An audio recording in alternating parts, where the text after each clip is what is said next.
बिस्मिल्लाहिर्रहमानिर्रहीम। अस्सलाम वालेकुम स्टूडेंट्स। आई होप कि आप तमाम लोग खैरियत से होंगे और आपने 14 अगस्त बहुत अच्छे से मनाई होगी। गर्ल्स, हम लोगों ने सेकंड चैप्टर शुरू किया था। आई होप कि जितना मैंने आपको करवा दिया वो आपको क्लियर हो गया होगा। Just to check your knowledge you have to answer these 2 questions. The question number 1 is define law of indices and question number 2 is define radicand and index. Girls, if you are able to answer these 2 questions, then well done from my side. That means you are clear about your lesson. Today we are going to start our next lesson, which is law of indices. अगर आपको याद हो तो law of indices मैंने आपको थोड़ा सा करवा दिया था, प्रैक्टिकली नहीं करवाया था, समझा दिया था लास्ट लेसन में। उसी को ही कंटिन्यू करेंगे और हमारी जो एक्सरसाइज है वो उसी से रिलेटेड है। आपकी जो एक्सरसाइज 2.3 है इसका मैंने आपको इसका भी बता दिया था कि आपके पास बेस और एक्सपोनेंट क्या होते हैं। आपके पास बेस बेसिकली जो आपके पास या आप ये कहने कि एक्सपोनेंट क्या होता है कि आपके पास जो ये पार है that is your exponent. This power is your exponent. 4 is your exponent, 2 is your exponent, 101 is your exponent. That means कि बेस क्या है, जो बाकी बच रहा है that is your base. That's all. आपने जैसे पिछली एक्सरसाइज में किया था उसी तरीके से 2 सिर्फ हेडिंग्स बनानी है, बेस एक्सपोनेंट, बेस के आगे बेस, एक्सपोनेंट के आगे एक्सपोनेंट। That's all. इससे आगे आपने कुछ नहीं करना। अब आ जाते हैं नेक्स्ट अपनी एक्सरसाइज 2.3 के क्वेश्चन नंबर 2 की तरफ। क्वेश्चन नंबर 2 में आपने बेसिकली करना क्या है, क्वेश्चन नंबर 2 का पार्ट फर्स्ट लिख रही हूँ।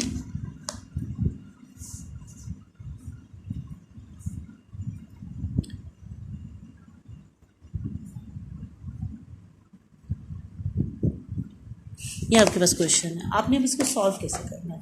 देखें, आपको जो मैंने लॉस करवाए थे और मैंने आपको ये चीज़ बहुत क्लियरली बता दी थी कि लॉज ही बेसिकली आपके 2.3 एक्सरसाइज में इम्प्लीमेंट होंगे कि आपने 2.3 की एक्सरसाइज जो करनी है उन्हीं लॉस को माइंड में रख के फिर करनी है।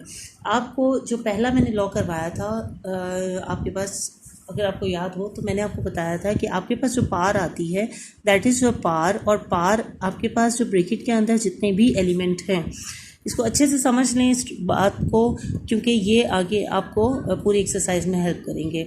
जो आपके पास ब्रैकेट के बाहर अगर कोई पार है तो ब्रैकेट के अंदर जितने भी एलिमेंट्स हैं उन सब के साथ मल्टीप्लाई होगी। 2 की पार यहाँ पे कुछ नहीं है तो हमें एक चीज़ अंडरस्टूड है कि वो 1 है। 2 1 रेज़ टू पावर 3। इसी तरीके से आपके पास यहाँ पे डॉट लगा रही हूँ, डॉट रिप्रेजेंट करता है मल्टीप्लिकेशन की, बात मैंने पहले बताई हुई आपको। फिर आपके पास है ए की पावर 2 है और ब्रैकेट के बाहर आपके पास है 3।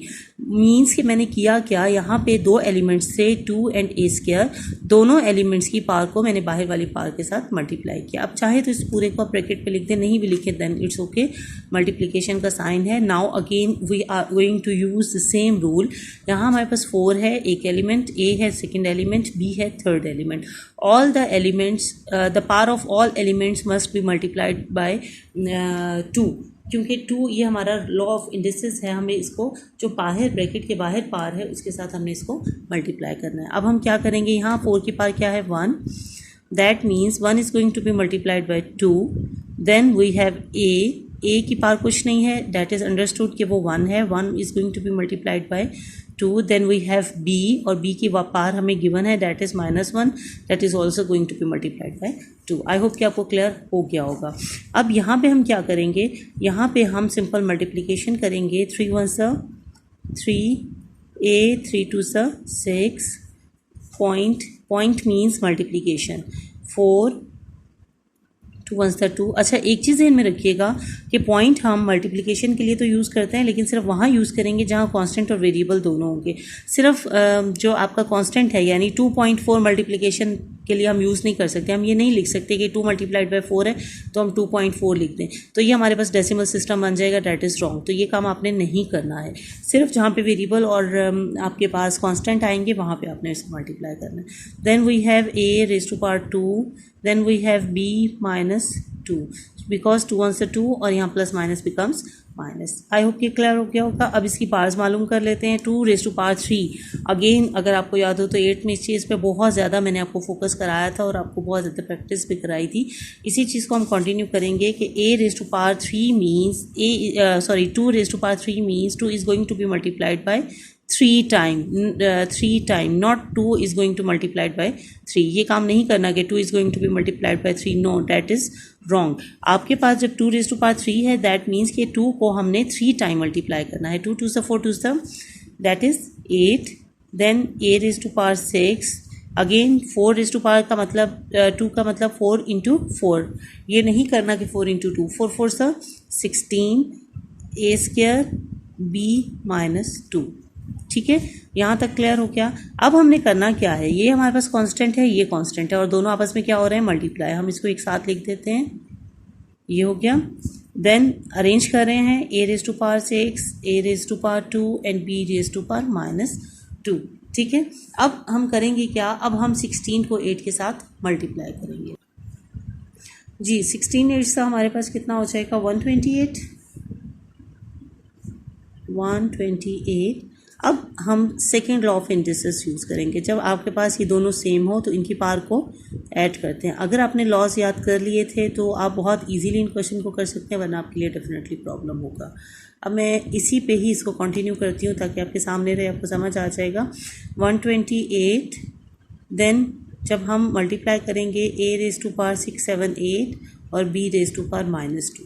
अच्छा, यहाँ पे एक चीज़ ज़हन में रखिएगा कि आपके पास जब इस तरह से आंसर आ रहा है और कोई पार आपके पास माइनस में है, तो हम उस पार को उसकी जगह चेंज कर देंगे। कैसे जगह चेंज करेंगे, यहाँ आपके पास न्यूमिनेटर है, इसको डिनोमिनेटर बना देंगे, दैट्स ऑल। अगर यहाँ डिनोमिनेटर की प्लेस पे ये जगह ये होता क्वेश्चन, तो हम उसको न्यूमिनेटर बना देते। आई होप कि आपको क्लियर हो गया होगा। एक क्वेश्चन मैं आपको और करवा देती हूँ, बाकी आप ट्राई कीजिएगा। फिर जो क्वेश्चन समझ नहीं आएगा आपको, वो आप मुझे बता दीजिएगा, वो भी मैं करवा दूँगी। बल्कि आपके 1-2 क्वेश्चन पेंडिंग है, वो भी इंशाल्लाह मैं आपको कल के लेसन के साथ भेज दूँगी।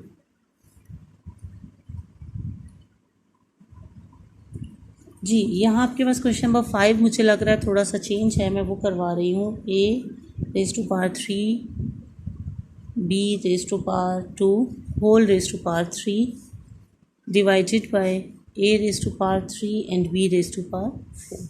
अब इसको क्या करेंगे, इसका भी सेम मेथड है। पहले हम क्या करेंगे, a raise to power 3 into 3, b raise to power 2 into 3 divided by, अब यहाँ क्योंकि कोई पार, जिसकी कोई पार नहीं है उसको हम एज इट इज़ लिख लेंगे। a raise to power 9, b raise to power 6, a raise to power 3, b raise to power 4। अब डिवीजन का हमारे पास जो लॉ ऑफ इंडिसेस था वो क्या था कि जब दोनों आपके पास ये बेस आपके पास सेम है, तो हम क्या करेंगे, पार्स को आपस में ऐड या लेस करेंगे। मल्टीप्लिकेशन हो रही होती तो पार ऐड कर लेते, यहाँ डिवीजन हो रही है तो हम पार को लेस कर देंगे। b raise minus 4, that means a raise to power 6, b raise to power 2, that's all, that is the answer. और इसके अलावा आपके पास जो क्वेश्चंस हैं, क्वेश्चन नंबर 3 तो डेफिनेटली मैं आपको इंशाल्लाह कल करवाऊंगी। क्वेश्चन नंबर 2 आपने आज कंप्लीट करना है।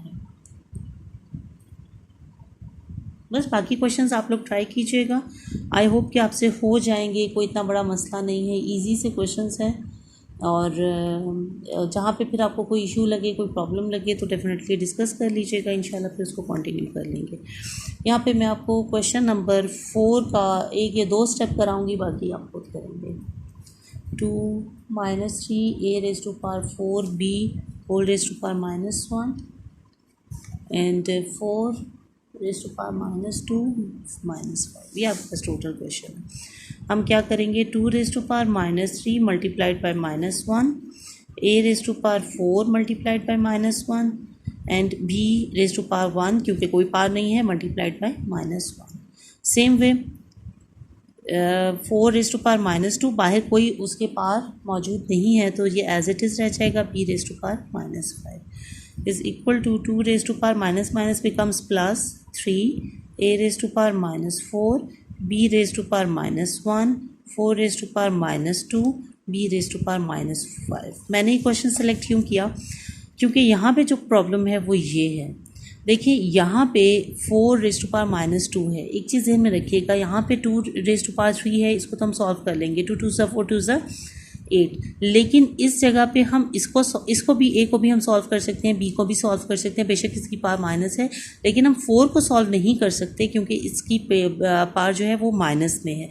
तो इसको सोल्यूशन हम क्या होगा कि हम इसको नीचे ले आएंगे आपके डिनोमिनेटर की जगह पे। अब इसकी पावर माइनस से चेंज होकर प्लस हो गई, अब हम इसको सॉल्व कर सकते हैं। एक चीज़, इस चीज़ को बहुत अच्छे से जहन में रखिएगा। उसके बाद a-4 है, ए के साथ और कोई उसका पार्टनर नहीं है, हम बी को साथ ले आते हैं, b-5। ओके, तो ये आ जाएगा 8, 4 4 से 16, a⁻⁻4, b⁻⁻1 प्लस -5। ये प्लस आपके मल्टीप्लिकेशन का है और ये माइनस आपका इसका है। तो हमारे पास क्या आंसर आ जाएगा इसका? 8 1 सा 8, 8 2 सा 16, 1/2।